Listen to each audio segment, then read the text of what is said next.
This is a day when you'll probably hear all sorts of numbers about the number of people who served in uniform, the number of people who were killed or wounded. But instead of giving you numbers, I want to tell you the story of a single individual, Harry George Dixon. Harry Dixon was a London boy. He went to Victoria School and then on to South Secondary School. He was a star athlete. He played hockey and basketball. He graduated from South in 1939, and he might have gone on to Western, but instead, in September 1939, he joined the Royal Canadian Air Force, 2 months short of his 19th birthday. In December 1940, he left Canada for England, and he arrived in England on Boxing Day 1940.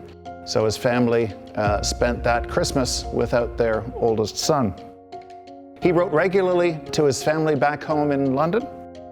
He couldn't say much about the missions he was flying on Royal Air Force bombers over Germany and occupied France, but he talked a lot about what it was like to live in wartime Britain.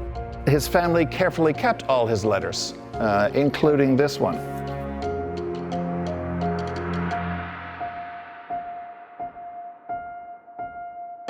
Dearest Mother, just a note to say that I'm safe and just finishing 5 days leave in London. Everything has been going along fine, both here and at camp. Have met quite a few chaps from home here and at the Beaver Club. None, however, from London. London, here, is still a grand old city and hasn't been bombed in some time, which is more than we can say for Berlin. I'm hurrying this letter before I get my train back to camp, but will write again as soon as I get back.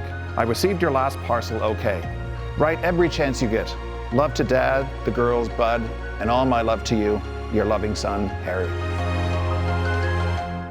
3 days later, on the 13th of August, 1941, Harry's airplane crashed while on operations, and Harry and 4 of his crewmates were killed.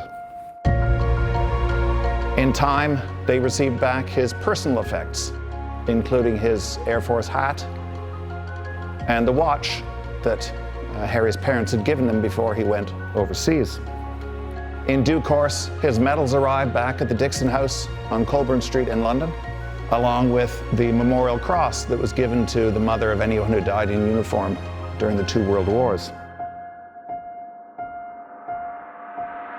For Harry to decide to go to war was a chance to give his life some meaning. It's not often that you are able to participate in something like that. The end of the 30s, a pretty dismal decade for Canadian youth. Here was a chance for excitement, for adventure. Many of you are not so very different from Harry Dixon. Your life is opening up before you. There's a world of opportunities available. That's exactly, I expect, what Harry figured in the summer of 1939. But instead of going to university or going to work, he went into uniform. He volunteered to fight the great evil that was then menacing the world. And less than 2 years later, he was killed in action. Don't ever make the mistake of thinking that Remembrance Day doesn't connect with you. You're closer than you might imagine to the people we remember today.